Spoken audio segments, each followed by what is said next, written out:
I had two Air Force captains, pilots. They went hiking. They were off duty for like 12 hours. So they went hiking up in the Dallas area. They went out into the woods and they were carrying nines with them. And they were hiking and they kept hearing rustling in the bush and they kept hearing growling. And finally, this thing basically came out of the bushes and they basically 32 bullets. They put it down. He didn't want anybody knowing his name or anything like that. They got threatened. I mean, with their careers and family Lord. And everything you hear about with Men in Black. It wasn't the Men in Black, but it was basically high-end people. Yeah, basically telling them, in fact, they told him, you took out one of our resources. Long story short, they collected all kinds of samples. They kind of pulled the body off the trail, put it somewhere, and as they started hiking down, they saw two black helicopters fly up over where the body was, and then guys propelled down. By the time they got to their car, these guys were waiting for them. A bunch of military police were waiting for them. Whoa! And they threatened the hell out of them.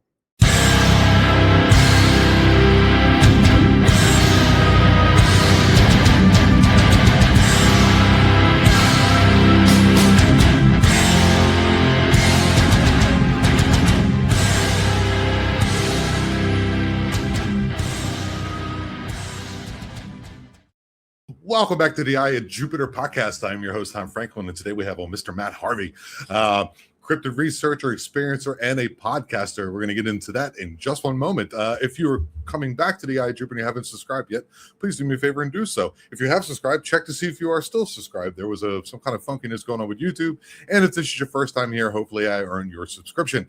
All links down in the description below, including Matt's podcast and all the links where you can contact him, as well as mine. If you want to reach out to me and you have something you want to talk to me about, you can do that at the Eye of Jupiter podcast at gmail.com. So with all the intro out of the way, let's welcome to the show Mr. Matt Harvey. Hey, how are you?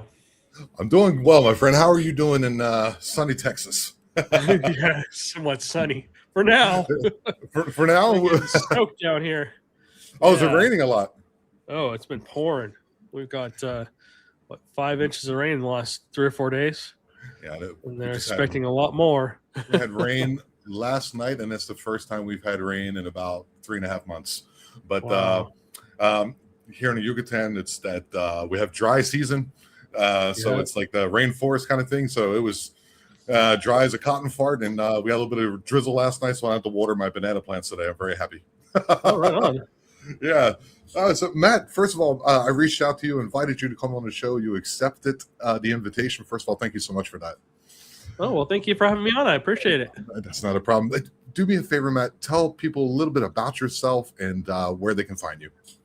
Well, my name is Matt Harvey. I've been researching the paranormal for 33 years now.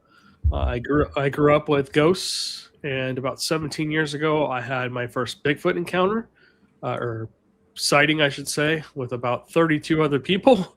Just shocked the hell out of me. Didn't know what was going on. I was like, why is this thing standing out there in the middle of the field, 14 plus feet tall, and just shocked. Yeah, that's a big one. That's a big gray, huge creature. Let me scoot over one. So you have a podcast. Tell me a little bit about your podcast first, man. Let's go ahead and get you promoted up here. Yeah, we started the podcast about 3 years ago. A bunch of my friends are like, you have so many stories and you always are telling us stories. You should just go on and create a podcast and share them with people. Because like I said, I grew up with ghosts. Terrified of ghosts until I was about 19 when I met my wife. And she basically taught me to turn the tables. And so I started investigating the paranormal at 19 years old back in 1995 when ghost hunting was not popular. And mainly was dealing with the negative side of the paranormal. Didn't know what the hell I was doing, and started getting some crazy audio clips on. I don't know how old you are, but I'm going to show my age here. An old audio recorder, tape recorder, and scared the hell out of my dad because he was a lawyer and he went to give his secretary something he had dictated. And I had recorded on a fresh tape, and he had no idea what it was. And he comes into my room. He's like, "What is this?" I'm like, "What are you talking about?" Yeah. I went up in the attic. Would you please do me a favor, Debbie, and fax those out of him? And my dad's a non-believer. Right. Could you be my dad's a non-believer? So like, something must have been on there that scared the hell out of him. Must have been really funny. It would be like, Debbie, could you please? He's like notating. Could you please fax those documents to Johnson and Williamson, please? There is somebody in the class. What the hell is that? Yeah, that's funny. I'm pretty sure it was a lot nastier than that because he was terrified. Okay, his face went white. Thank God he didn't give it to his secretary, but he listened back. I recorded for like a half an hour up in the attic, and I was by myself. Okay, About almost a 6,000 square foot home. In that house, they built that house, and it was on Indian burial ground, and we didn't know it. And so there was also other things that happened. I mean, tools disappeared while the workers were building the house. My dad was in construction at that point, and a lot of crazy things happened. Things got rearranged. I mean, typical paranormal activity, like ghostly activity. And then shadow people saw things. They wouldn't come back to the site. Okay. And stuff like that. So but that was when I was in my teen years. Okay. My paranormal journey kind of started back when I was a kid. Thank you, sir. Yeah. I mean, if you listen to if you go back and listen to a lot of our podcast guests who are into ghost hunting and they're doing their research, it seems like we all have the same story. You've been podcasting for a long time. You've probably heard the same thing. And it all started back when I was a kid and I had an experience. And then next thing I know, I just got curious in it. And the more I did the research, the more it was like, the more interested I got in it. For me, it was more terrifying for me. All the way up till I was about 6, I could see ghosts like they were you and I. And then, something happened. I don't know what it was. A psychic came up to me one time, and I didn't even know she was a psychic. I didn't even know what a psychic was at that point. She comes up to me. She goes, "What happened to you when you were 6?" And I'm like, "I don't know." She's like, "You should go through, regression with somebody that can hypnotize you and tell you what exactly happened." Wow. And so I was like, "Damn, okay." But then I stopped seeing them, as solid people like you and I, and they became more like, basically like shadow people or just catching a glimpse of them like most other people do. But I do see them a lot. In fact, a lot of the stuff behind me on the shelf there has haunted objects. In fact, I just redid this whole office last week. And so it's been like a hornet's nest in here. They're not very happy about having their stuff rearranged. You can see the old haunted doll up there. She's a sweetheart, but she just needed a place to go. And we repaired that doll a little bit, but I've got a lot of other dolls you can't see. Here, I'll just do this. Yeah, go ahead and pan, man. Yeah. Oh my God. Yeah, you can see them all. And then Andy is there, life-size doll. He kind of looks like the Raggedy Ann doll. Right. And so, yeah, essentially, yeah. He's got a little boy attached to him. And I was sitting in the other room one day, and I had a different couch in here against this window over here. And I look over and I just see this little head pop out. I mean, like a circular head, like a head just looked out through the doll and starts looking around the room. I'm like, what in the hell? I had to pinch myself. I'm like, am I just, hallucinating but no, the dog starts growling, my little dog. And he starts growling at it. And I'm like, what the hell? And that's what actually got my attention. And I looked over, I'm like, holy crap. And I didn't know. He's a good little boy, though. He's not anybody that, Some of these dolls up here are not going back into circulation ever if I can help it.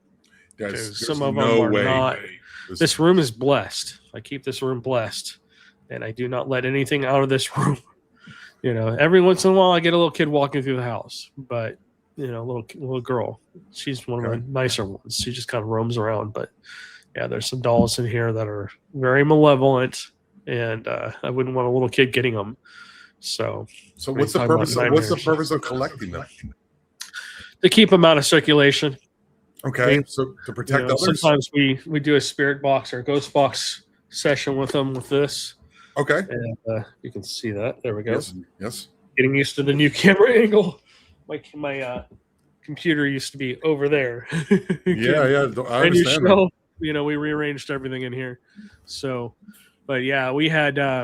I've been collecting those for about the last 3 or 4 years, just trying to keep them out of circulation. And because, like I said, when I grew up, I was terrified of ghosts, and things happened to me. Like I had a bunk bed, pillow would go flying out this way. I had a railing on this side, and I had a ladder at the bottom on this side of the bed, two ladders, and then the bottom bunk could sometimes turn out into an L, and then the dresser would go in on this side, which was cool. It was a really cool setup. Anyways, I had my pillow go flying out this way, go straight down, disappear, and then it'd always end up at the foot of the ladder. And this happened to me a lot. And so one night, I basically was holding onto it like this, so it wouldn't get pulled out, and something yanked, and I held it. I'm like, nope, and then I think I fell asleep, and it, like, oh crap! And then I looked down, I couldn't find it anywhere. Of course, it's at the ladder. It's like on my tummy, I'm crawling down, and I reach down, and I pull on it, right, grabbing hold of the pillow. I go to pull it up, and something yanks back, and then I hear this creepy little girl's laugh. Oh my god! I can't even mimic the laugh. It was scary, and shadows used to dart around my room. Closet door used to open and close. Have you seen the movie The Sixth Sense? Yes. Where he has that fort tent and yes. that shadow goes by? Yes. Well, I used to take the bottom bunk and turn it out into an L. So you had the bunk bed this way and the L out like this.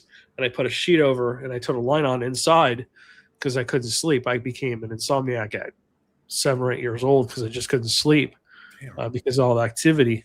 And I didn't understand what it was. My mom was heavily Catholic. My dad was non-believer. And back growing up in the 80s, he didn't say psychic, ghost, medium, poltergeist. You didn't talk about any of that stuff. It was like forbidden. They put you in a house, basically. Basically, yeah. So they, he started talking about that stuff. So, anyways, my mom kind of knew something was going on, and the shadow just goes right by the sheet. Right, you see it on the other side. Jesus out of me, yeah. You just see a silhouette go by, and it wasn't very tall. It was probably about my height at that point in time, and so scared the living bejesus out of me. But yeah, there was a figure that would come out of the closet and then go back in, and it was scary. Do you think it was also a little girl? Do you think there was also? You think it's maybe the same little girl that's roaming the halls now in your house? No, I don't think that was a little girl. Okay. I don't think it was a little girl. I think it was more of the, let's just call it the negative side of things. Okay. I think that was what was going on. So then as I got into my teenage years, we moved out of that house and we moved over to another house in the area, and a guy had died. He had a heart attack, and his family kept the house and basically was renting it out. So we were staying there for about a year, and I used to go into the rec room over the garage, and he had this beautiful, really long, I want to say it was 10, 15 feet long. He had this beautiful bar. It was like a 3,000 square foot room. And he loved the bar. And he had a dance floor in there and all that stuff. I think he just used to do parties or whatever. And so essentially he basically one night I'm sleeping in there, and I was sleeping on the pull-out couch because I didn't like my room. My room was tiny in that little house. I didn't care because we were moving anyways. Long story short, I start hearing like bottles being jiggled around, right? Like clanking together. Okay. And all of a sudden this guy stands up with these bottles and sets them on the counter and looks over at me with this angry face. Like, why are you in my house? And then disappears. And I went, oh no. You mean like a full-fledged, like I'm sitting in front of you now? He looks solid. I mean, he looks just like you and me. And I'm like, I almost started calling for my mom, and I was a teenager at that point. I was 16, 15, so I wasn't as scared, but I was still traumatized by it. Right. And so I'm looking at this thing, I'm going, there's a guy in the house. Where did he come from? And then he just disappeared. I went, oh, and so did the bottles. So it's almost like a residual type thing, but when he turned to look at me, it showed intelligence.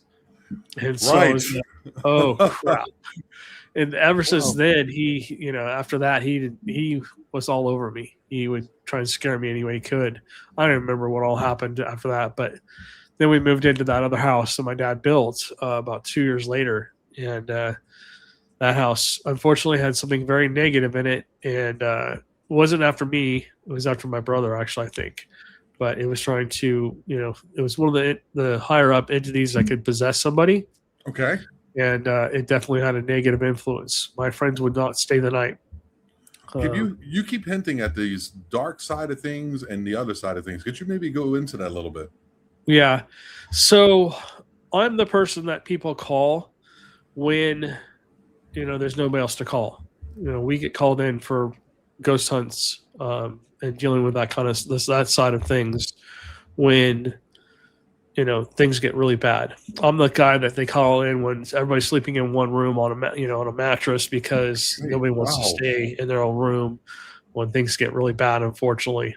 We get the worst of the worst cases. We go in and cleanse homes and stuff like that.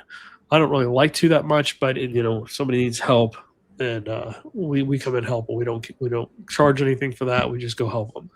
Wow. We don't want anybody living in fear of the paranormal. That's That's extremely cool. admirable, man. Extremely admirable. Because I grew up with that, and I know how scary that can be. Oh yes. And some of the things that we've seen. I mean, God, what was it? 18, 19 years ago, I started a group called the California Ghost Hunters. No, it was longer than that ago, back in early 2000s. Yeah, it was about 15, 16 years ago. And basically, we became a TAPS family member team, and started out with just a bunch of friends. Basically, we were my wife and I and a few other friends. We didn't have any gear at that time. We didn't have the night vision gear. We didn't have the audio recorders. We basically just were going to like the Whaley House, the Queen Mary, and anywhere else we could go that was said to be haunted to go try and experience something. I mean, we lived on the Queen Mary. No kidding. Where's the Queen Mary dock again? Where's that dock again? Where's the Queen Mary Long dock? Beach. Long Beach. Okay. Long Beach, California. Yeah. Okay.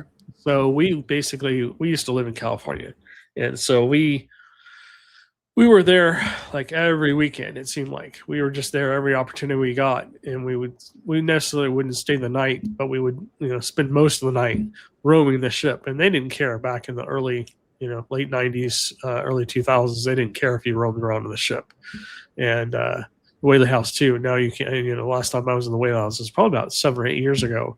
And they don't like anybody doing any kind of paranormal research in there at all without paying for it. Unfortunately, that's what this field's become. People have seen cha-ching, they can make money off of it. And so unfortunately, that's where this field's going. And I think it's going to sour the field, to be a little bit honest with you. I understand the business owners saying, hey, you want to come in and do an investigation, I'm going to charge you a certain amount, but the astronomical prices that they're charging people is ridiculous. Yeah, I mean, someone to maybe like some type of insurance thing. You break something, you fix it. Sweeping and cleaning the house, things like that. I understand that. You're bringing kind of like dirt on your shoes. I get that. Maybe a little maintenance on the house, things like that. But I understand it's become some type of capitalistic system because people are into it, which I understand too. But there is, I think, there should be some type of cutoff point. That is ridiculous. Yeah. Yeah. So it just got popular, with TAPS coming out and stuff like that. Basically, it was on one night, Christmas Eve, and we were at a party, and everybody looks at me and they're like watching the show, and they look at me and they're like, "That's totally you, man. That's what you do," and they're like, "You should start a group." And they, of course, the people that were doing it casually with me didn't want to do it, and my wife, she was part of the team kind of off the side. She didn't go to investigations because I was afraid something would happen to her. Right. And we just never knew what we were going to get into. But, now she comes with me all the time. But so we basically started a team. We started with like 3 or 4 people, and we grew into a team of 30. We became so popular. I mean, if you've ever seen that show, we had all that. We became a TAPS family member team. We got to the point where we're getting in so many cases that we were doing 2 to 3 investigations a weekend.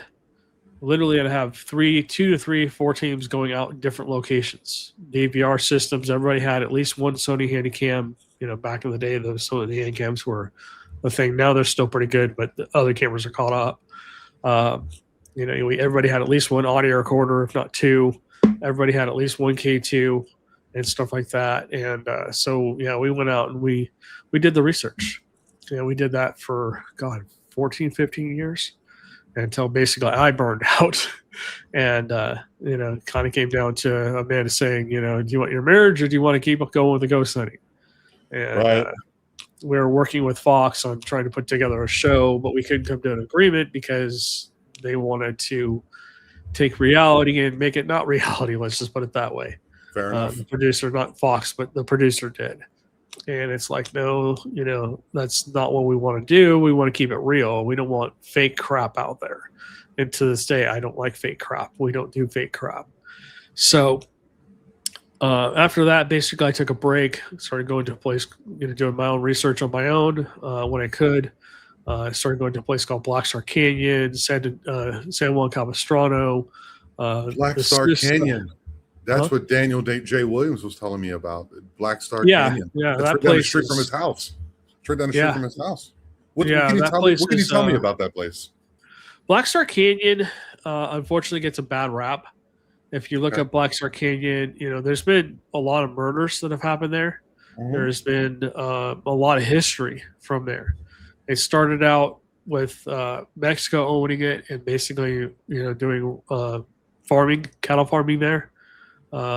Basically, there was a little lake up there called Irvine Lake that basically they had, and then there was a lot of fur trappers that were up in that area.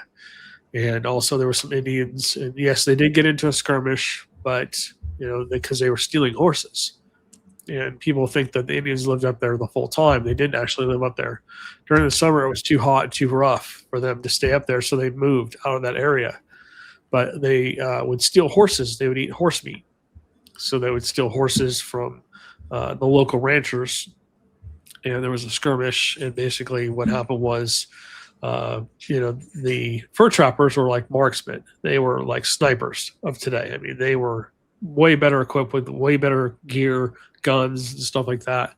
So, of course, it was a slaughter. They just basically snuck in and killed about 4 or 5 Indians.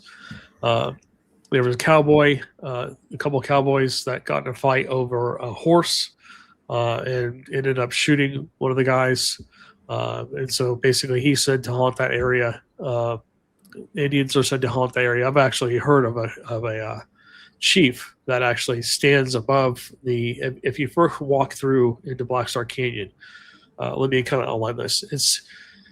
Black Star Canyon is up in the Santa Ana Mountains in the Cleveland National Forest. Basically, it used to be a single lane highway, not 2 lane, but single lane, meaning that if you came down against another car, you'd have to move out of the way or try and get around them to get by.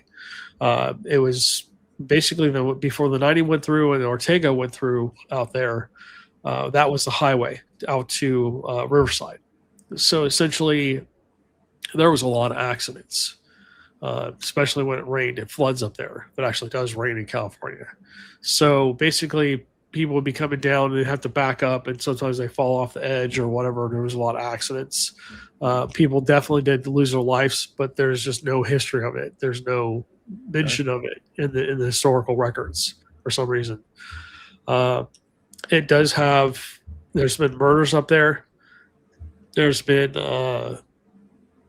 satanic rituals supposedly performed up there. I've gone up there. I used to research up there. I researched up there for 14 years. Oh, wow. Okay. I was up there day, night, all hours of the night and day, most of the time by myself. People are like, why would you go out there in the middle of the night to investigate? Well, I mean, I was safe. I knew what I was doing. I was very careful.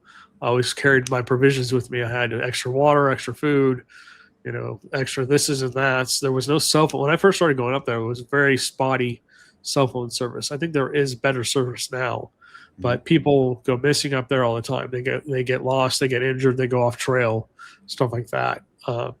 So basically, Black Star Mining Company, or Black Star Canyon, got its name from the Black Star Mining Company, which mined up there for about 8 years. And for some reason, when they were mining low-grade coal. And just when they became basically, what is it called? When they started making money, they essentially sold for some reason and left it, but they kept it as the Black Star Mining Company. And so essentially that road goes up through into the Cleveland National Forest. And like I said, there's been murders, there's been deaths. Unfortunately, it was a tragic accident.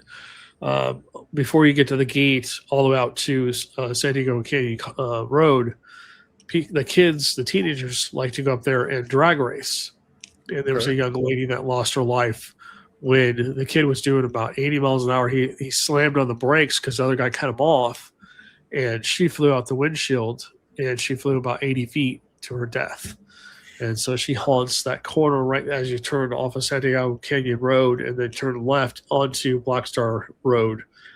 She haunts that corner. We actually made contact with her through the K2 meters.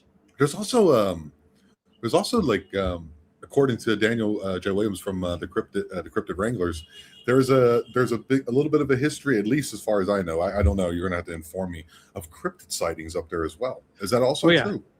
There's hauntings, UFO sightings, Bigfoot sightings. That's where my first Bigfoot sighting, in fact. Oh, okay. Wow. Yeah. So I mean, I've heard Dogman up there. I've heard of just about anything paranormal. That place, it's on an earthquake fault, and it has its own energy. Hey. It's crazy. There's no power up there. There's power lines, but there's no power. There's homes scattered around in the canyon. But I mean, literally, you could scream bloody murder and nobody would hear you. I mean, it's in the middle of Orange County, but it's literally in the middle of nowhere. Okay. And so, I got in good with the ghosts. I basically started having encounters one after another, like the lady in white. Basically, she started to communicate with us. She's very fond of kids, very protective of kids. We believe that she's the lady that drowned her kids in the San Diego Canyon Creek, and the Santa Ana River basically runs right through there. And so she's also stationed with San Juan Capistrano. And so she basically, what happened was her husband cheated on her. And so basically to punish him, she went and drowned the kids. And she tried to drown herself, but wasn't able to. So they didn't actually prosecute her. They just basically kicked her out of San Juan Capistrano, and she lived in shame for the rest of her life. But this happened in the early 1900s. Is that the same as La Llorona? Yes. Yeah. That is La Llorona. Uh-huh. That is her. She haunts both San Juan Capistrano and Black Star Canyon. We've actually seen her like in a bubble, like a human-sized form, 4 or 5 foot bubble floating over the creek. And then a lot of the time you see her up there, she looks like she's in a white wedding gown. All you see is like the tail of a wedding gown. It's really weird. A lot of people have seen her. I call Black Star Canyon Shadowland because there's shadows that just dart back and forth across the road up there. So again, it's just at this point, it's basically a single lane highway, but they shut it off because it was such a dangerous place and there were so many accidents. And when the Ortega Highway went through and the 90 went through, they closed it off and made it into a nature preserve. And so, like I said, there's all kinds of animals out there. It's very, very wild. And so essentially, yes, there are Bigfoots. My very first Bigfoot encounter pretty much happened the first time I went out there. I didn't even know I had a Bigfoot encounter. I didn't really believe in Bigfoot at that point. I thought they were just something people made up. I believe in ghosts because I grew up with them. I didn't have any choice in that. But we walked through the gate. We got about a half mile down, and this big black silhouette was just crouched down on the left side of the road, about my height, about 6 feet. It's crouched down, and literally, you know how wide a road is. Basically, it was about 3 or 4 feet off the road. Stood up, was about 12, 13, 14 feet tall. Literally steps into the middle of the road, steps off the other side of the road, and disappears behind a oak tree. Well, is it a single lane road? Single lane road or a double or single? It's a pretty wide road. I mean, it's wider than a single. It's almost like a double. Oh, okay, gotcha. So you can kind of pull portion over. Of it is. Mm-hmm. I mean, you could basically put 2 cars next to each other, but they call it a single lane highway. Fair enough. I just get up there. They widened it over the time, just because it's so dangerous to walk up there. But basically, it's a fire access road at this point. They use it to get up there because California has such horrible wildfires. So essentially, this thing walks across the road and disappears, or we thought it disappeared. Back then, we didn't. This is back in the early 2000s. We didn't have all that technology. So we didn't know what we had just seen. We were like, okay, what the hell was that? We thought it was just the tallest shadow person we'd ever seen. Okay. And back in the day, this is the first time I'd ever been there. And we'd heard stories and we're like, okay, this is creepy as hell. And it was, moonlit night, so you could still see. But you're walking along, and as we all of a sudden all stop at the same time, you hear in the gravel, you hear, and then it would stop. Like somebody was walking. It felt like there's people walking with us. And I wasn't the only one who was picking up on it. Somebody just asked me, one of my non-believers who became a believer that night. And that sucks when my skeptics become believers. But why? Why does it suck? Yeah, because they're not skeptical anymore. It's like, okay, I need you to keep me honest. It shatters their paradigm just to make sure that I double check myself. You know what I mean? I like to keep myself honest. My wife kind of works in that manner now. She questions everything because then I have to double check and look and make sure that I'm sure. You know what I mean? Yeah. Because if you put something out there and you go, "Oh, this is definitely a ghost," and somebody can disprove it real quick, then you're like, egg on your face, and you're like, So, yeah, I like to make sure my evidence is 100% real, or at least to my knowledge, it's 100% real, and I can't debunk it. I hate that word. But that's what we learned when we work with the top family member teams. We learned to debunk. The first 2 hours of investigations basically was going through and trying to figure out what every noise was that they were claiming they were experiencing, or trying to recreate situations where we could explain something away to take away that fear for the client. But anyways, so that was my first Bigfoot encounter. And then I started doing ghost tours. Doing ghost tours up there. And we were walking around the corner about 1.5 miles from where the gate is. And all of a sudden, there's this beautiful, huge old oak tree. It's probably about 3 or 4 feet in diameter. It's huge. The branches on that tree are probably a foot or at least 2 or 3 feet wide. They're at the smallest. That tree's really old. It's beautiful, but it grows right down on the creek. So we're walking around the corner, and I thought somebody was shooting a shotgun at us. You hear bang, bang, bang. I'd never heard a tree knock before, so I didn't know. And I'm like, holy crap, it happened like within feet of us. And it's the first time it sounded like a shotgun, and we all hit the ground. We're like, what the hell? We're all down on the ground. We're like, I'm looking back. It's everybody okay? And I had about 5 people with me. Everybody okay? And yeah, I'm like checking myself. I'm like, I'm not hitting as anybody else hit. And then it happens again, but it sounds more witty, and I never put 2 and 2 together. I'm like, okay, that's strange. So we continued on with that tour, and then nothing else happened. I think there was a couple other times that we had some strange things happen where we saw very large shadows go across the road. But I always just thought they were shadow people.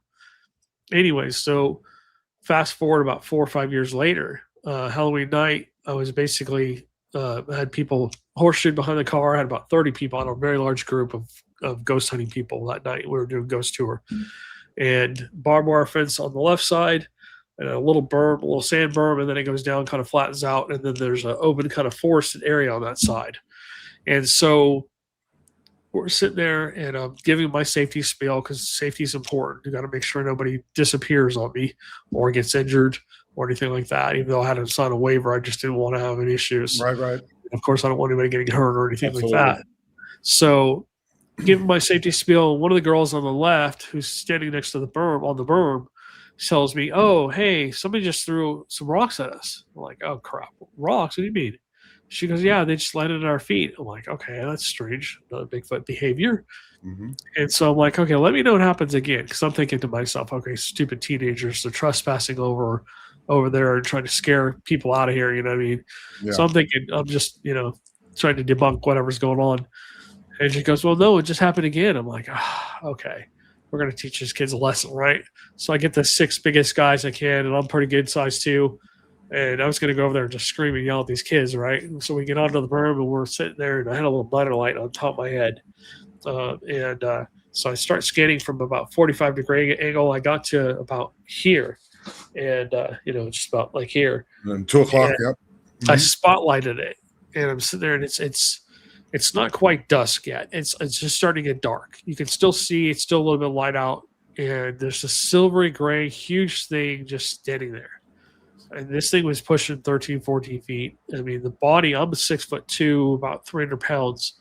The arms on the body were as big as me, as big as my torso. And I'm looking at this thing, and the chest was just ginormous, probably about 4 or 5 feet wide. Watermelon for a head. I mean, this huge, ginormous head. And just sitting there looking at us and like, what the hell? And I'm sure my jaw hit the ground because it turned into a staring contest. I don't know how long we were standing there. I completely lost track of time. But finally, somebody nudges me. They're like trying to snap me out of this trance, right? Matt. I'm like, okay, are you guys seeing this too, or is it just me? They're like, no, we're seeing it. And so, I'm like, okay. They're like, oh yeah, go grab do you have a camera? And I wasn't thinking. I actually had a video camera with me that night, and a Sony Handycam. Probably wouldn't have seen it either. But I run back to my car and grab my little Coolpix. And the flash is, that little tiny little cool, flash they have on those little cameras. Mm-hmm. So I flipped the flash up, and this thing's probably about 25 feet away, 30 feet away. Put the little flash up, and I've got my miner's light shining on it, and I take a picture. And this thing goes like this, and it grimaces, and just made this face I'll never forget. It's just a scowl. And it growled, this guttural growl. I can't even. Wow. And I'm like, oh my God, it's going to come over here and rip us piece for piece. You know what I mean? It's going to tear us up and kill us all. I mean, it could have gotten to us in seconds. I mean, I'm like, holy crap. I'm like, okay, so being smart as I am, I look down and I go, oh crap, the picture came out black. And I turned my monitor's light up one notch, and I went and took another picture of it, and it just stood there. And I'm sure it wasn't happy. And, you know how they stand there and they try to look like a tree. So I think that's what it was trying to do. It was standing completely out in the open. I think it was walking across, trying to sneak across, and somebody happened to catch a glimpse of it, and it stopped and froze, thinking that if it just stood there, maybe we wouldn't notice it. Yeah, but how did it explain the rock throwing? The rock throwing, from what I understand, is kind of like maybe get away from me. Their attention. Yeah, maybe it was trying to get their attention. Maybe, yeah. Silvery gray, maybe it didn't care. It's older. It didn't really care that anybody could see it. Anyways, it great point. It basically stood there again, and we continued to sit there and watch it. And I finally said out loud, we can see her, right? And it looked at me and it kind of growled again. And it walks behind this tree, and this thing's pushing 14 feet tall. It walked behind about 9 or 10 foot tree, and that's at its belly button, essentially where its belly button would be, and it's towering over this thing. And I'm like, holy crap, and it grabs. I had no idea they threw trees or pulled trees up or did anything with trees. It grabs the tree like this with both hands. I'm like, what is it doing? I had no idea about any Bigfoot behaviors at this point. Okay. And so I'm like, what the hell is it doing? And it's like, we can still see you. And when it walked over there, it made no noise. It was just real quiet. And then it stomped off. He got mad. It started growling and just almost like cursing under his breath. It walks off. It stomps off. And when it walked away this time, this thing's probably pushing 800-900 pounds at least. Boom, boom, boom. And it shook the whole ground as it walked. It felt like a mini earthquake. So anyways, it walks behind the trees, and you can hear it snapping branches and stuff back there. You couldn't see anymore, but you could hear it back there. And I'm like, okay. And that's when my realization came. I was like a kid in a candy store. It's like, holy crap, they're real. Right. And I was like so excited. And I couldn't wait to get the tour done. I felt bad for those people. In fact, they invited me to investigate a morgue with them about 2 years later, which was fun. We had a crazy experience with them. I mean, there's people their whole lives who will, like, people who, have heard wood knocks or weird things during hunting, and they'll go out and say, I'm going to start, they call it squatching, which I really not a big fan of the word either, but they'll go out there and they won't have an experience like that. That is one of the most, obvious, right in your face experiences, and that's your first time around. So that's where it started. Yeah, that's where it started. So I'm driving home, and I'm calling my wife. I'm like, oh my God, they're real. She's like, what are you talking about? What's real? And she doesn't believe in Bigfoot, which is great. I love having her be my skeptic. And so I'm telling her all these things, and she's like, what are you talking about? What are you smoking? What did you guys smoke while you're up there? And I don't smoke. You know what I mean? I don't do any of that stuff. But So then I got really interested in them, and I spent the next 8 years until we moved here researching them. And so I started going up there again day and night, trying to have experiences with them. Started watching that show, Finding Bigfoot, and started learning as much as I could, websites and all that stuff, and started having sightings of them, daytime, nighttime, all different sightings, all different shapes, colors, sizes. Um, my last encounter probably was the scariest I've ever had. All right. There was two, I believe they were twins. I call them the bouncers. In my experience, the black ones are the biggest. They're usually pushing 14. Some of them are even bigger than that. Bigfoots actually get much larger from my experiences, not only in Black Star, but Joe's Camp, which is on our YouTube channel. We came across about almost a 20-footer there. I mean, that thing was massive, almost 30-foot footprints, inch footprints, excuse me. Anyways, getting back to Black Star. So I believe that was an elder.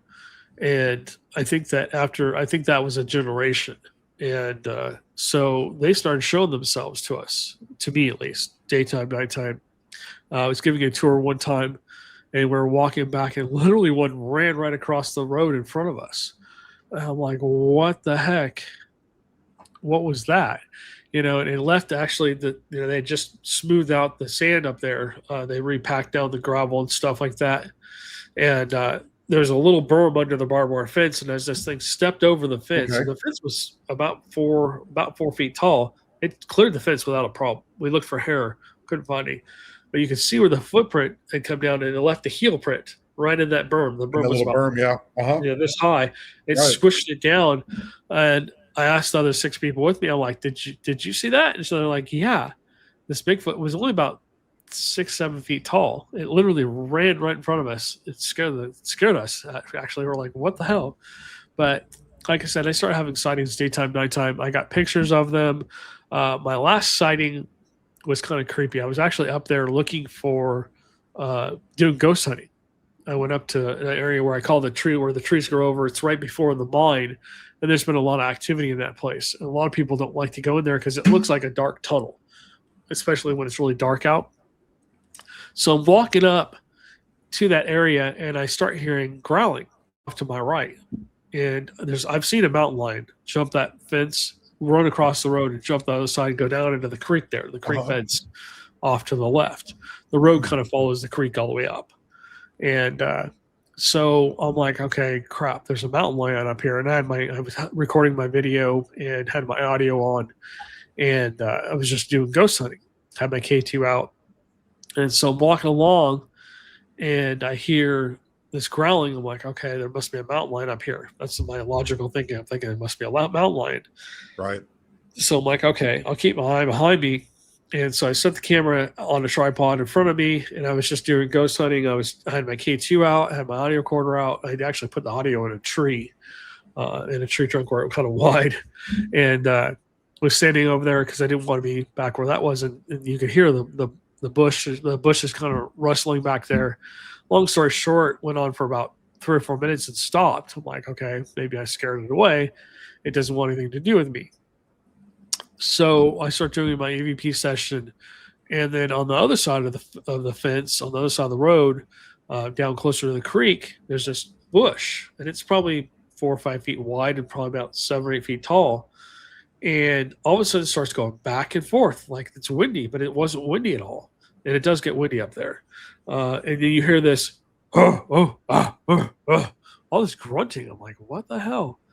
And then as the tree went back and forth, I kind of stopped and just stared right to the middle, and I could see the head, an outline of a head and shoulders, but there's no neck. I'm like, oh my gosh, it's a Bigfoot. And like I said, I think this is one of the twins. I call them the bouncers. These guys were almost as wide as they were tall. I think they were at this point, I think they were like 6, 7 feet tall, and they're probably at least 4 or 5 feet wide, big burly chest. We had seen them in the road one time, and they were just more like a silhouette. So you couldn't really see the face or the hair or anything like that. You could just see a silhouette of them, but they're just massive. Anyways, So this goes on for 30, 40 seconds, and I had my recorder. I grabbed my video recorder, and it was just so dark out there. I didn't have the technology. If I had my camera that I have today, my low light camera, with all the IR light I have, I could have easily seen it. Anyways, I had these little tiny IR lights stacked up on top with a rubber band holding it down on the camera so I could see. I could see about 5-6 feet. This thing was more like 10, 15 feet away, and it was pretty dark. So this thing takes off up the creek, right into the clearing. I could see it run. I'm like, oh my gosh, I just got a Bigfoot on camera, right? And so I'm like, okay, I'm good. I'm good. I'm going home for the night. I just got, this prize. I couldn't, I'm so excited. Couldn't believe it. So I start walking down. I got about, I don't know, 1/10 of a mile down, and the hill kind of slopes down to where if they cut out, along the roads, they cut out the side of the hill. Yeah. So there's a berm where it came down to about, I don't know, 2-3 feet off the ground. And I was walking over to my left because I didn't want to be close to that creek just in case this thing came back. And so I out of the corner of my eye, I see something. I kind of turn. I went, oh crap! There's this huge, burly thing crouched down on the side of the hill right next to me. I mean, literally, I could have reached out and grabbed it. I mean, it was like arm length away. This thing could have grabbed me easily too. And I didn't make eye contact. I made sure I didn't make eye contact, but I just saw these glowing red eyes. I was like, you know what? And I was like, that scared the living bejesus out of me. I got about 5 or 6 steps, and I'm like, I got to stop. I got to turn around and look. I can't. I had just turned off the audio recorder and video camera. I should have left them on. I should have left the video camera on at least. And so I grabbed the camera, I had it recorded. I turned around, it's gone. No, it's just gone. I'm like, damn it. And so then I start hearing this crashing, like branches being snapped. And it just sounded like a bulldozer was going through the woods above me. And I'm like, oh, crap. So I got chased out. I started, basically went back at least a mile. It chased me as far as it could without being seen. And I'm like, oh, crap. Yeah. So I think what led up to that encounter was I crossed the line with them.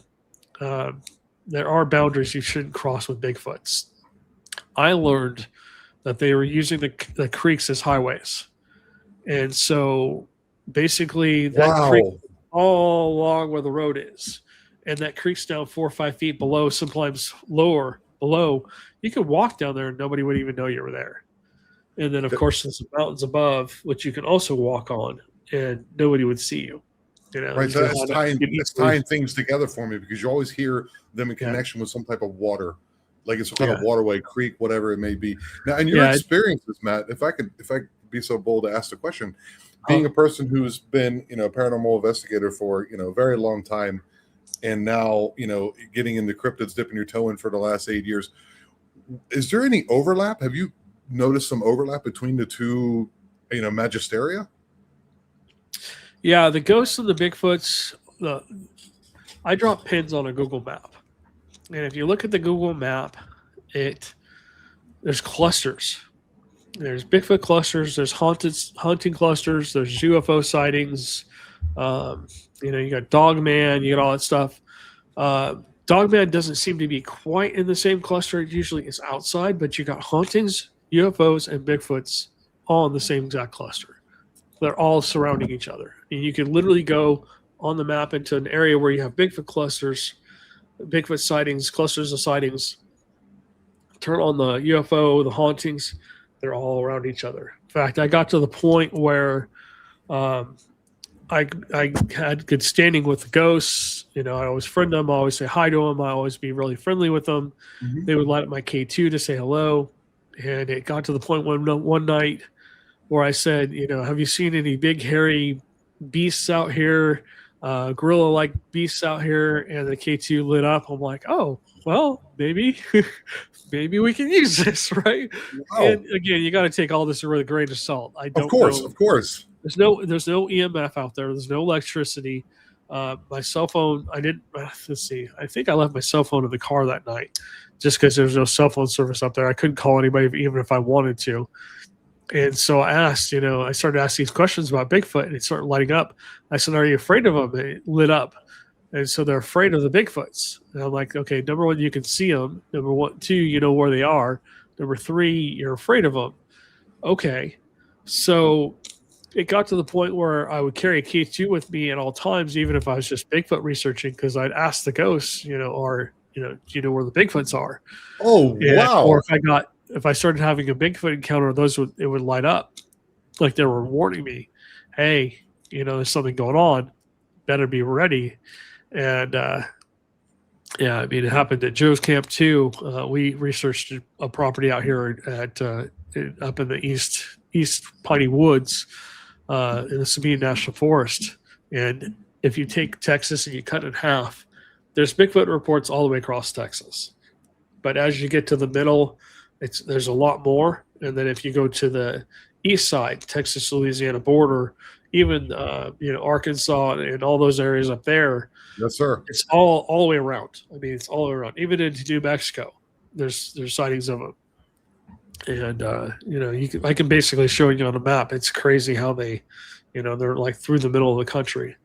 There's thousands of sightings, and from what I've learned out here, people don't report the sightings. The only way we found Joe was basically he put I put an ad out asking if anybody had Bigfoot encounters, and he was terrified of them. I mean, he counted 45. People out here, you don't trespass on people's property because you'll be dead, or you'll be, whatever you want to call it, not alive, or what do they call it now? Yeah, I think it's unalived. Yeah, yeah, unalive. But so essentially, you'll be unalive before you even hear the shot. Essentially, you'll be on the ground gone. But he told me I need to come up there and you talk about Bigfoot activity. Oh my God. Everything you ever want to have with Bigfoots, tree knocks, Bigfoot sightings. I mean, all the time. 6 different people have 6 sightings during the day of them. They literally would come out of the woods, right to the edge of the woods, and watch you, all different shapes and sizes. And I'm pretty sure he had I'm pretty sure his property was like a breeding area, or when they bedded down sometimes, because we had so many encounters up there. You guys can go watch Joe's Camp documentary, and I'll leave a link to I'll get send him a we'll go ahead and promote it, and absolutely check it out, guys. So you guys go watch that. It's one of our best videos. A lot of people have told me, why doesn't this have well over 1 million views? Because YouTube doesn't like us. I posted some videos in the past where, I used to have 100,000 subscribers before they monetized it, just doing the Black Star Canyon thing where I was walking around like an idiot talking about ghosts and stuff. And then I posted a UFO video one day, and my Facebook and my YouTube account disappeared on me. And then basically I shot a video of a UFO over Orange County, and they didn't like it. And basically then my computer was melted down too, my laptop. As soon as I plugged in my external hard drive, 20 years of paranormal activity, research gone. Bigfoot videos and stuff like that, UFO stuff. I mean, I had so much stuff on there, and they just waited until a concerted effort. A concerted effort. I took it to an expert, a hacker, and he looked at it and he's like, "This is way above my pay grade. This was government. This is done by the government. Somebody really had to know what they were doing." I had high security on my computer. My brother-in-law was into doing cybersecurity and stuff like that, and he set my computer up for that exact reason.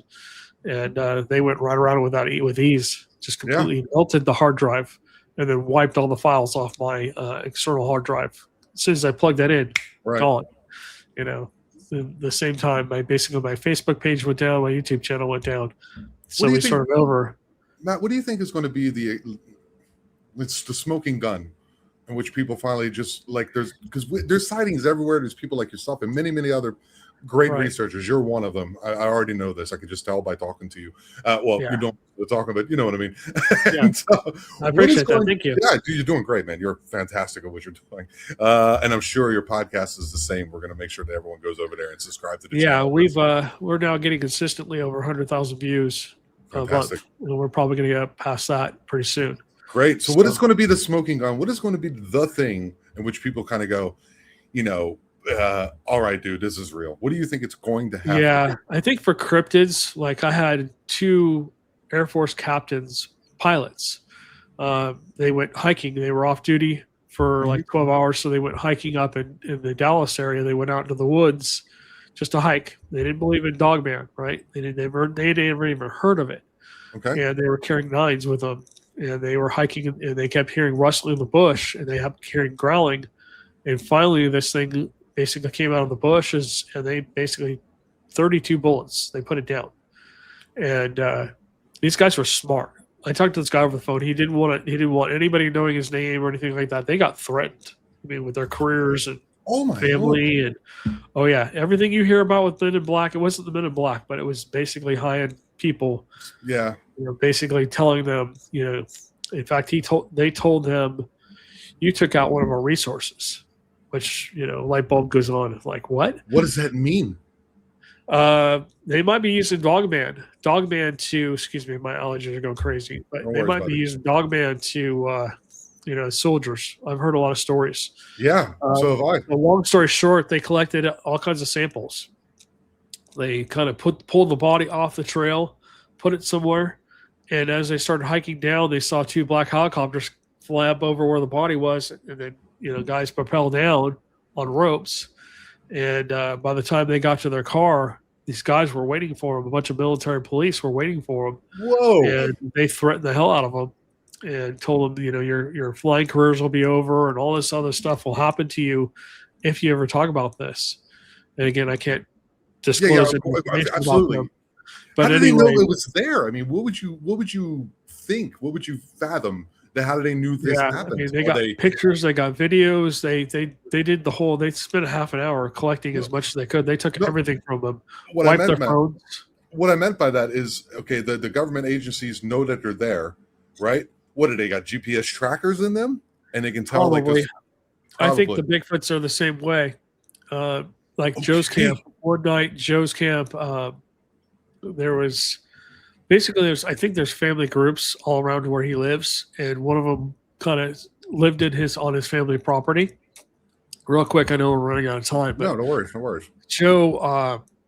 Joe's family had owned, 100,000 acres pre-Civil War, and his family told him, about 21 years ago, when he got out of the military, he came back. He was looking for a place to live, and his parents had moved off this property. It was 55 acres. In the middle of Speed National Forest. So he's basically really secluded. He basically was a mountain man. So he said, okay, well, he put a trailer on there and basically moved onto this property. When he first moved onto the property, it was so overgrown and so, you couldn't basically hike onto the property. They had to use machetes and chainsaws and stuff just to cut their way in. And so they cleared the first, 20, 30 feet and set up a tent that night. And they had seen all these hoops, these bent trees, right? All shapes and sizes, bent over, hooked in, basically not pushed into the ground, or they use vines to basically wrap around to hold it down. Right. And stuff like that. Trees snapped off, tree structures. Like I said, with Joe's camp, everything you ever want to hear, everything you ever want to experience with Bigfoot happened there. Sightings, daytime, nighttime. We got them on video. We got these huge eyes on camera. Unfortunately, we didn't have the right technology. We had better technology, which we do now. We'd be talking about video of Bigfoot at night. You could see the silhouettes. I mean, he had trees that were 2 feet, 3 feet around, and basically you could see them on one half of them, their arms sticking around one side, and then literally leaning around to look out at you. And you could see the eyes blink. You couldn't see them with your own eyes. You could just see the infrared. But anyways, going back to that story, so they cleared a bunch of the brush and the tree structures and stuff, not knowing what it was, and because he didn't believe in Bigfoot either. And so they set up a tent that night down in that area, and they were assaulted all night long. Screams, howls, things thrown at the tent pushed in, which happened to be on his property. It was scary as hell. Yeah. To have a hand reach in and push it and touch you. But yeah, that's creepy. Yeah, I tell you what, anybody who's experienced that, you guys are damn brave. I'll tell you that much. But anyways, so his friend left that day, and he ended up spending the next 2 years basically carving out, just enough room for him to get up His property was like a football field, basically, long and skinny. Mm-hmm. So he cleared up the first 20 yards and set up a camp up there. He left the back wild because he had deer and every animal, that's in the forest is basically on his property. And he would hunt off his property and stuff like that. And so as he was clearing stuff, he was terrified of these things. He carried a 45 because he thought he was going to get attacked. Uh-huh. And he put a trailer on there. And he said, one night, this huge, massive head, like we were talking about earlier, this watermelon for a head, looks into it, bends down and looks into his window, which scared the hell out of him, woke him up while he was sleeping. His trailer got rocked back and forth, rocks thrown in his tent, pine cones. They used pine cones or mud clusters. They would throw mud clusters on his property, at his trailer, at night. You'd hear the tree knocks. The screams, the howls, all that stuff. Yeah. And so he finally responded to our ad. We went up there. And, the first night we were there, we basically saw a Bigfoot. When I got out of the truck, he had a blind that was probably about 6 feet tall off the ground. It's just like I think he used pallets basically to make he basically took all the pallets apart and made a blind. Okay. And the tree that was kind of in front of it that was kind of leaning against was probably almost 4 feet in diameter. And the branches were up 13, 14 feet tall because he had cut them off up that high so he could see up the road where the deer were. Basically, he had old logging roads that went up through both sides of his property and then around his property too.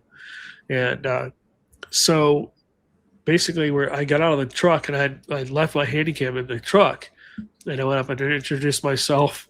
And as I'm standing there, I look over and I just see this branch 15 feet up. Granted, this branch is up 15 feet high. You see something bend down, literally push the branch down. You see it peek out at us. I'm like, what the hell? And he's like, you see that, right? I'm like, I see that. I'm like, holy crap. That thing was pushing 18, 19, 20 feet. I was like, holy crap. I mean, because literally if I had to bend down to pull the branch down at that height, yeah. I mean, that's a big boy. Matt. I actually saw that. I think I saw that same exact one about 3 or 4 years later in the middle of the day. We talked about the single lane highway. Literally, it had its foot on one side of the road and the other foot on the other side. I mean, imagine that gape. It must be a 12, 13-foot gape, right? Literally like this, turned sideways, looking straight at us. Middle of the day. And I'm looking at it, I'm going, is there a tree there, Joe? And we're sitting on a bench, and we can clearly see it's about 40, 50 feet away. He's sitting to my right. I'm sitting here looking straight up the road, and we had all our gear literally sitting on the table at that point. And it's just like a picnic bench. So I reached up and I grabbed my daytime binocular, and it didn't record, unfortunately. But I didn't think I could record it anyways. It's too far away. I had to go really slow because I didn't want this thing to just disappear. So I very slowly pulled it up, and I wasn't wearing glasses at that point. I look into the binocular. I'm like, holy crap, that's a Bigfoot. And it's literally standing, big, huge black one, just standing in the middle of the road. And it was just massive. And I can still see it in my head. I looked in, and I started zooming into the face, and it just, the skin here was all just flat. There was no hair all the way around down here, just kind of wrinkled. And so he told me, they look like they're wearing glasses. I'm like, what are you talking about? Like sunglasses. I'm like, what? He's, so I start zooming in on the eye because I want to see. And this thing's eye probably was about that big around. I mean, it's like the size of a baseball. And it's solid black. But in the middle, the pupil looked white. I'm like, what the hell? What is that? And so, yeah, I mean, I was like, you couldn't see like the normal eye. It was just white, solid white. I'm like, what the hell? So I'm wondering I'm wondering if that's what he meant by they're wearing sunglasses, because he saw them day and night when he was moving around. They would come to the tree line and walk out and just stand there. In fact, some of them, he had lived up there for 18 years, and so they got really comfortable with him. Okay. To the point where they basically would walk out and just stand there and watch it. In fact, they got comfortable with me too. They started doing that to me too. Okay. They weren't afraid of us. But yeah, I was like, what the hell is that? I can still see the eye in my head. I'm like, this thing's this big around with this big, like a quarter size white pupil. So I almost wonder if they have like a lens that slides down over their eyes or something. Or maybe that black part could be bioluminescence. Maybe at night it shines out, puts out bioluminescence so they can see. But yeah, I mean, I could clearly see that thing. I could see the fur on the body. It was just crazy. Matt, so going back to that first night. Okay, it's just it's so much, and I know if we're gonna have to finish up here very soon. I want to make sure you promote your show and your YouTube channel and all that. I'm going to have you on again. If the possibility. Yeah, definitely. I'd love to come back. But anyways, that was we spent 4 or 5 years. I think we spent about 5 years researching his property. Unfortunately, he passed away in what they call an accident. I'm not so sure it was an accident. His trailer, his trailer caught fire in the middle of the night. Are you trying to say maybe at least on the low down that there's some kind of connection? What you're talking about, the Air Force UFO activity. Yeah, he had some weird UFO activity on his property too. We had, I don't know how many trail cams. He had 7 or 8 trail cams, and we go up there and we leave our trail cams up there too in the hot spots. And literally, we caught almost nothing. They were very hard to catch. And then when I started realizing, when I was talking to Haley, who's a part of Owens Outdoors or whatever it is now on Facebook. I'm sure you're part of his group as well. Owens Outdoors, Haley Owens, Harley Owens, Harley. He and I started talking. He started showing me his pictures, and I started zooming in. I'm like, wait a minute, there's a damn Bigfoot behind you, dude. So I started going back into Joe's camp and start looking at the old trail cam videos and pictures, and we have probably about 1 million of them that we've just stored. 5 years of research, cameras being up there all that time. Make sure you put that on multiple hard drives. You start going into everything's stored on external hard drives. Yeah, multiple. So, I've got about 6 of them now. I've got there you go, buddy. Of them. Yeah, I mean, I fill them up so fast, especially with all that stuff. Anyways, I started zooming in. I'm like, holy crap, there's a Bigfoot standing there. I didn't realize it. I mean, they look so much like a tree. They're just in the tree lines. They're just on the edge where the shade is. I mean, a Bigfoot could literally be standing right next to you. You could walk by it, you wouldn't even know it's there because it just stands there. It blends in, doesn't make any noise, whatever. I mean, I could go out into the wilderness out here. I could go stand in the tree line shade. You could be standing at my back porch, looking out the trees, and if I didn't move and I didn't have any reflection, I have my glasses on or anything, you wouldn't see me. I just look like part of the brush. Right. So, I mean, it's real easy for them to hide. I mean, people think, oh, yeah, they're so stealthy. No, they're not. They're just smart. They're smarter. They know. Right. So, anyways, our podcast is called the Deep Woods Paranormal Podcast. We have the Deep Woods Paranormal Podcast on our YouTube channel as well. We do video podcasts. In fact, we're going to be doing a podcast here right after this. So, if you guys want to check that out, I'll give him the links to our YouTube channel and our podcast. You can find our podcast anywhere you find podcasts. We're on our radio and stuff like that. Apple, Spotify. We're on, I think, 60 different platforms and stuff like that. So we're actually on platforms around the world. Pretty crazy. Fantastic. Podcasts. People. This is definitely one of those things that people always say, but I literally feel we just scratched the surface. Oh yeah, and I could go on for hours and days. I'm sure, man. You've done this a lot, and I want to give a shout out to the cryptid wrangler over there, Daniel, and thank you very much. He just got me in contact with you. Need to reach out to Matt, and I did so, man. This has been very enlightening as well as terrifying, and we're gonna have to do this again, man. Thank you so much for coming on. Well, I appreciate you. Thank you so much for having me on. Absolutely, my friend. Remember, guys, we are the eye. We are aware, and I love you all. Have a wonderful day. Anytime I pushed and I messed up.